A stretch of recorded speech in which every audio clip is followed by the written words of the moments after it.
కానీ చూడండి ఒకసారి ఖర్చులు ఎలా పెరుగుకుంటూ వచ్చినాయో మన టైమ్స్ ఆఫ్ ఇండియా చెప్పిన ప్రకారం చూడండి. 1925లో ఒక ఫ్యామిలీకి వచ్చేసి ₹1 ఖర్చు అయితే, 45లో ₹10, 65లో ₹100, 85లో ₹1000 ఖర్చు అయితే, 2005లో 10,000 ఖర్చు అయినాయంట.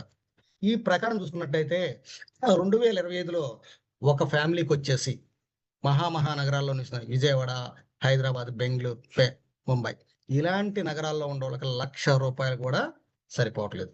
ఇక్కడ మనం గమనించాల్సిన విషయం ఏంటంటే ఖర్చులు అనేయంట 7 రెట్లు పెరుగుతున్నాయంట.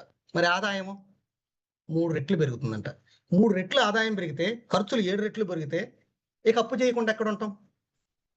ఖర్చులకు తగ్గట్టు మన ఆదాయం ఉండాలంటే మనం వెళ్ళాల్సిందేంది అప్పు. బ్యాంకులకి అప్పు తెచ్చుకోవటం, లేదా వారాల లెక్క తెచ్చుకోవటం, లేదా మన స్థలాలు, పొలాలు తాకట్లు పెట్టి డబ్బు తెచ్చుకొని మంచి ఒక సర్జరీ అనేది జరగాలి అంటే ఒక 5,00,000, 10,00,000 ఖర్చు అయితే ఎక్కడి నుంచి వస్తుంది మనకి? మన బ్యాంక్ బ్యాలెన్స్‌లో ఏమైనా ఉంటాయా? ఉండలేదు. ఎందుకంటే మన ఆదాయం లేదు కదా! ఈ ఖర్చులు విపరీతం. మొత్తం మనం సంపాదించిందంటే బతకడం కోసమే జరుగుతుంది.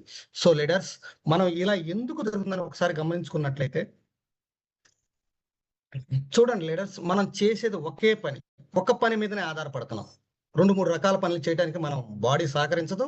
మనం బిజీ షెడ్యూల్ మనకు ఖాళీ కూడా ఉండదు. కానీ చూడండి గ్రేట్ లీడర్స్, కొంతమంది చాలా వ్యక్తులున్నారు. రతన్ టాటా గారు ఎన్ని రకాల బిజినెస్‌లు చేస్తారండి. టాటా మోటార్స్ ఉన్నాయి. ఒకప్పుడు ఎయిర్‌లైన్స్ ఉన్నాయి. టాటా మొబైల్స్ ఇచ్చారు. టాటా స్టీల్ ఉంది. పెద్ద పెద్ద బిజినెస్‌లు ఇవన్నీ కూడా. అలాంటి వ్యక్తే టాటా వాటర్ బాటిల్ కూడా ప్రమోట్ చేస్తున్నారు వాళ్ళ కంపెనీ. సో చిన్న బిజినెస్‌లు కూడా వదలలా. ఎందుకని? ఇన్ని రకాల పని చేస్తున్నారు. ఒక రకమైన టాటా మోటార్స్ ఇస్తేనే కోట్లలో డబ్బొస్తది. హ్యాపీగా దుప్పటి కప్పుకొని ఇంట్లో పడుకోవచ్చు గదా! ఎందుకు చేస్తున్నారు ఈళ్ళు?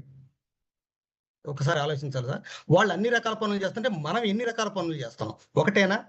ఒక 10,000 సాలరీ, ఒక 20,000 సాలరీ, ఒక ₹1,00,000 సాలరీ వస్తే మనం హీరోలమా? మనకు మించినోడు లేడా? చూడండి లీడర్స్, ఖర్చులనేవి విపరీతంగా పెడుతుంది. నీ డబ్బనేది నీ బ్యాంక్ బ్యాలెన్స్ ఎప్పుడైతే నిలకడగా ఉంటుందో ఒక 10,00,000, 50,00,000, ఒక ₹1,00,00,000 దాకా, సో అప్పుడు నీకు ఆదాయం బాగున్నట్టు లెక్క. సో ఈ విషయాన్ని గమనించండి ప్రతి ఒక్క లీడర్ కూడా. మన వారన్ బఫెట్ గారు కూడా చెప్తుందంటే ప్రతి ఒక్క మనిషి కూడా 2 రకాల ఆదాయాలు పెట్టుకోవాలి. కుదిరితే ఇంకా పెట్టుకొని మల్టిపుల్ బిజినెస్ చేసుకోండి అనేది. ఈ రెండో ఆదాయం, మొదటి రకమైన ఆదాయం బతకడానికి ఉపయోగపడితే, రెండోది అనేది జీవించడం. బతకడం, జీవించడం 2 దగ్గరగా ఉన్నా సరే వేరియేషన్ చాలా ఉంది. బతకడం అనేది ఏంటంటే మనకొచ్చిన డబ్బులు, స్కూల్ ఫీజులు, హౌస్ రెంట్‌లు, ట్రాన్స్‌పోర్ట్ ఖర్చులని ఇలా రకరకాలుగా ఖర్చు అయిపోతుంటాయి. కానీ జీవించాలి. జీవించడానికి సరిపోవటం లేదు. జీవించడం అంటే ఏంటంటే, ఈరోజు మనం ఒక షాప్‌కెళ్తున్నాం. రోడ్డు వెంబట నడుచుకుంటూ వెళ్తున్నప్పుడే ఒక షాప్‌లో మనకొక శారీ నచ్చింది. బాగా సూపర్ ఉంది. లేడీస్‌కి నచ్చింది. శారీ తీసుకోవాలనుకున్నారు. ఈ శారీ